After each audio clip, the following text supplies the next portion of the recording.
আসসালামু আলাইকুম। এই মুহূর্তে আমার হাতে দেখতে পাচ্ছেন স্যামসাং B310E। তো সেটটির সমস্যা দেখুন, নেটওয়ার্ক নো সার্ভিস। আমি আইএমইআই এটা চেক করে দেখব। আইএমইআই ওকে। তো এটা নেটওয়ার্ক আইসি কিংবা নেট থেকে প্রবলেম। তো আমরা স্টেপ বাই স্টেপ কাজ করব। পুরো ভিডিওটা দেখুন, স্কিপ না করে পুরো ভিডিওটা দেখবেন। আর ভিডিওটি যদি ভালো লাগে অবশ্যই একটি শেয়ার দিয়ে রাখবেন।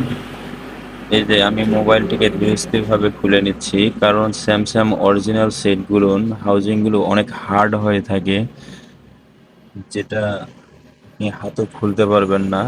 এই জন্য আমি ওপেনার দ্বারা সুন্দরভাবে খুলে নিলাম। স্পিকারটি খোলার সময় পড়ে গিয়েছিল, আমি লাগিয়ে নিলাম। এবারে মাদারবোর্ডটি হাউজিং থেকে আলাদা করে নিব। এই যে দেখুন, ধীরস্থিরভাবে আস্তে করে আমি বের করে নিলাম মাদারবোর্ডটিকে। তো মাদারবোর্ডটি বের করে নেওয়া শেষ। এবার আইসির উপরে থাকা প্লেটটিকে তুলে নিতে হবে। এই যে আমি ওখানে দিয়ে উঠিয়ে নিলাম। এই যে দেখতে পাচ্ছেন, এটি নেটওয়ার্ক আইসি এবং এটি হচ্ছে নেটওয়ার্ক ক্রিস্টাল আইসি যেটাকে বলা হয়। এটার সমস্যার কারণেই অনেক সময় নো সার্ভিস, ইমার্জেন্সি এই ধরনের সমস্যা দেখায়। তো আমি পিসিবি স্ট্যান্ডে লাগিয়ে নিলাম। যেহেতু পেস্টিং আইসি সিপিইউ, আমরা অবশ্যই কাজ করার সময় আইসিটিকে প্রোটেকশন করে নিব যেন অতিরিক্ত হিট না পায়, তাহলে কিন্তু সেটটা আমাদের ডেড হবে। তো আমি একটু পেস্ট দিয়ে প্রথমে ক্রিস্টাল আইসিটিকে একটু রিহট করে দেখব। যদি কাজ না হয় তাহলে পরবর্তী স্টেপে যাব। তো আমি রিহট করে নিলাম। মাদারবোর্ডটি ঠান্ডা করে নেওয়ার পরে সুন্দরভাবে থিনার দিয়ে পরিষ্কার করে নিতে হবে।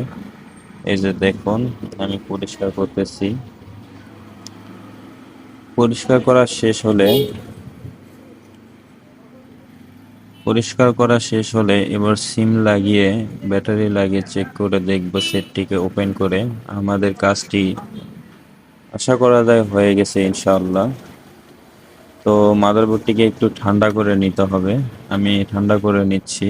আর অবশ্যই নেটওয়ার্ক অ্যান্টেনার লাইনটা চেক দিতে হবে যে অ্যান্টেনার লাইন মিসিং আছে কিনা। তো আমি ভালোভাবে চেক দিয়ে দেখলাম অ্যান্টেনার লাইন ওকে আছে। তো এবার ব্যাটারি লাগিয়ে সেটটিকে আমি অন করে দেখব আসলে আমাদের সমস্যাটি ঠিক হয়েছে কিনা। তো চলুন, বিসমিল্লাহ। এই যে দেখুন, সেটটি আমাদের চালু হয়ে গেছে। এবার দেখতে হবে নেটওয়ার্ক আসে কিনা।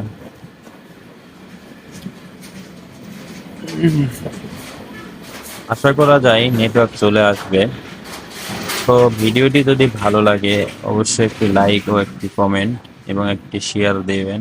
এই যে দেখুন, নেটওয়ার্ক কিন্তু চলে এসেছে, বাংলা লিঙ্ক ফুল নেটওয়ার্ক চলে এসেছে। তো যদি বন্ধুরা ভিডিওটি যদি ভালো লাগে অবশ্যই শেয়ার দিয়ে ওয়ালে রেখে দিবেন, কেননা পরবর্তীতে সমস্যা হলে খুব সহজে সমাধান করতে পারবেন। ধন্যবাদ।